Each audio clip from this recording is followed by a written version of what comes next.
Zion manufactures saviors. That's where they come from. They don't come from APC. They don't come from PDP. They come from Zion. You want to ask the Lord and say to him, let that star rise. You will see what I'm talking about. Hallelujah.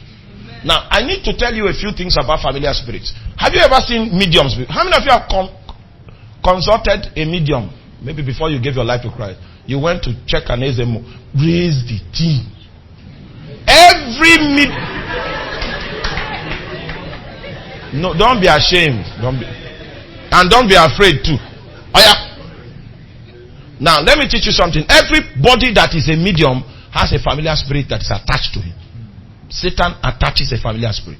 What a familiar spirit does is that a spirit that has operated probably in Tivland for 200 years knows your grandfather, knows your great-grandfather, he knows your great-great-great-grandfather. So he knows the weakness of your great-great-great-grandfather, the weakness of your grandfather, weakness of. So this spirit is going to exploit the weaknesses that he saw in your ancestors. He will try to exploit that weakness in you. That's the first thing. If they used to consume a lot of alcohol, the spirit will tempt you with alcohol. When you see alcohol, it will touch you to trigger a desire. Because he knows that it's likely to get a lot of profit by trying to establish the ground that had formed a pattern already. Seeking to explore new ground might take him a long time. But taking advantage of an established ground is only intelligent to exploit. If those people did a lot of womanizing, you are going to see the symptoms of that lust begin to find expression in your life. Hallelujah.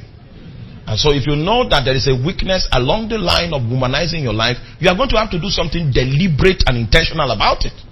You will take some time with God in fasting and prayer and say, I bring this weakness to you. This weakness should not transfer to my children. I want to end it here. And you must stay there long enough until you receive the word of the Lord about the matter. People that are ready for destiny, this is how they go about it. But people that come to play church, like many people these days, they just hear and say, great revelation. These are strong insight. Meanwhile, what is coming out are life tips. But he doesn't seem to have authority in his soul enough for him to make it a life tip. For him to begin to live by it. What's the first thing that a familiar spirit will do? They'll try to exploit grounds that they secured in previous generations in your life.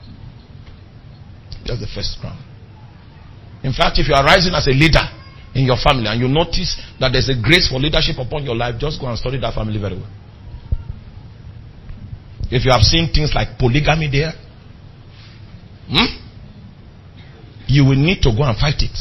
Because the tendencies for that polygamy to find expression in your life exist. I know most of you will not accept it, but it exists. It exists. Satan can even promote you.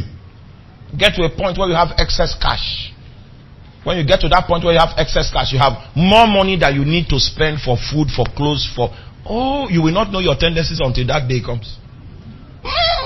Suddenly you just see that all the ladies are fine. Jesus. I know a man like that. No lady is fine to him except she's pregnant, heavily pregnant. Say, oh, you look good. You know that his own is strong. When they are heavily pregnant, that's what. In the hold up in our boot, I say, oh my God. You will know that his spirit.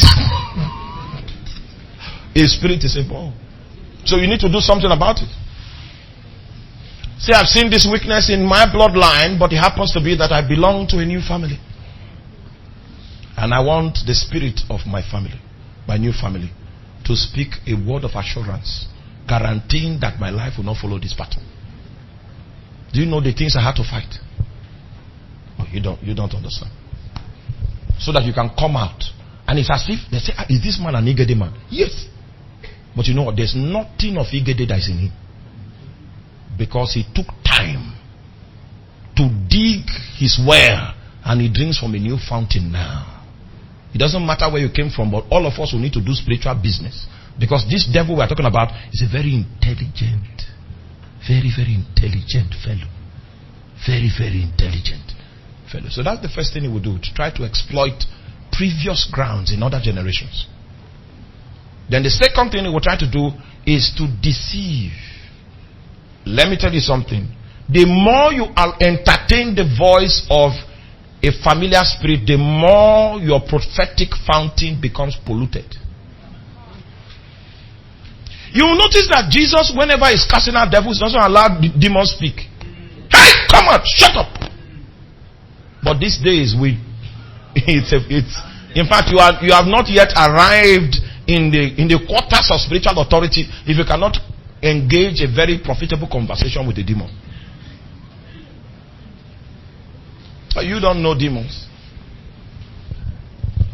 You don't know that some of those demons. Well, let's stop there. Let's stop. Hallelujah. That was not Jesus' method. Every model that you are subscribing to that is not Jesus' model. If you see people doing things that Jesus did not do, and they are claiming that is a new move of God, it's either the people are in cooperation with demonic spirits.